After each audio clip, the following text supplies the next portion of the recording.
पंचायत चुनाव में आरक्षण के फॉर्मूले की फिक्सिंग को गलत करार देते हुए पूर्व कैबिनेट मंत्री नव प्रभात ने आरक्षण के फॉर्मूले को गलत बताते हुए कोर्ट तक जाने की बात कही है। एक प्रेस कॉन्फ्रेंस के जरिए पूर्व कैबिनेट मंत्री और कांग्रेस के वरिष्ठ नेता नव प्रभात ने पंचायत चुनाव में लागू किए गए आरक्षण पर सवाल उठाते हुए कहा कि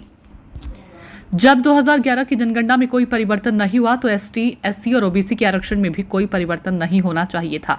नव प्रभात ने कहा कि चुनाव 2011 की जनगणना के मुताबिक ही हो रही हैं, तो ओबीसी की 11 सीटों की जगह घटाकर 7 सीटें, एससी की 7 से घटाकर 6 सीटें और एसटी की 8 सीटों की जगह 5 सीटें बढ़ाते हुए 13 सीटें क्यों कर दी गई। नव प्रभात ने कहा कि वो पंचायत चुनाव के आरक्षण में एससी और ओबीसी वर्ग के साथ हुए अन्याय को देखते हुए प्रशासन का ध्यान आकर्षित करना चाहते हैं और आरक्षण के फॉर्मूले की गलत फिक्सिंग पर उन्हें आपत्ति है, जिसे लेकर अंतरिम सूची जारी होने के बाद वो कोर्ट का दरवाजा भी खटखटा सकते हैं। मैं हमारे यहाँ पंचायत चुनाव के आरक्षण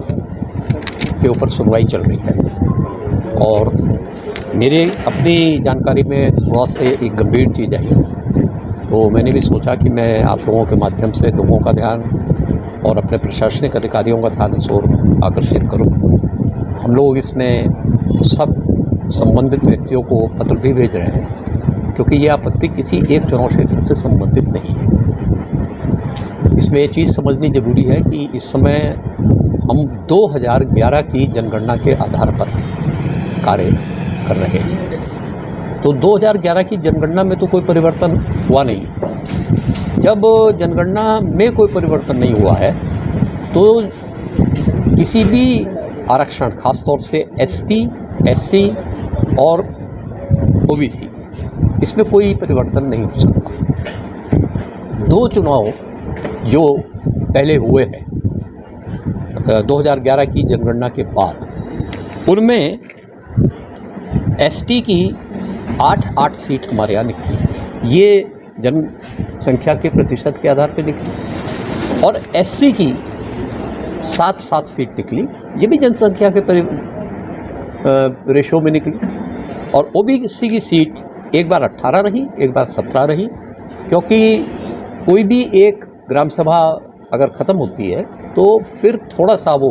संख्या ओबीसी की परिवर्तित हो सकती है। ओबीसी के आरक्षण की व्यवस्था यही है कि जहां वो 50% पे जाके टोटल आरक्षण बंद हो जाता है। अब इस बार जो है, इन्होंने एसटी की हमारे यहाँ 8 के स्थान पर 13 सीट आरक्षित कर दी, 5 सीट बढ़ा दी, और एससी की 7 के स्थान पे 6 कर दी, और ओबीसी की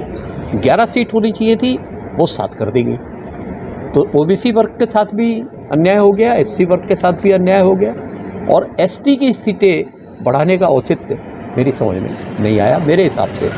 ये पूरी तरह से नियमों के, इनकी अपनी नियमावली के विपरीत है,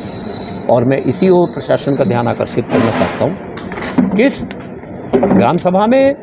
अब इन्होंने प्रथम चरण चूँकि घोषित कर लिया है, तो इनको अधिकार है कि प्रथम चरण के हिसाब से किस ग्राम सभा में जिसमें जनसंख्या सबसे ज़्यादा होगी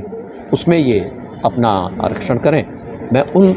बारीकियों के ऊपर कोई आपत्ति नहीं कर रहा हूँ, मैं इनके फार्मूले की गलत फिक्सिंग के ऊपर आपत्ति कर रहा हूँ।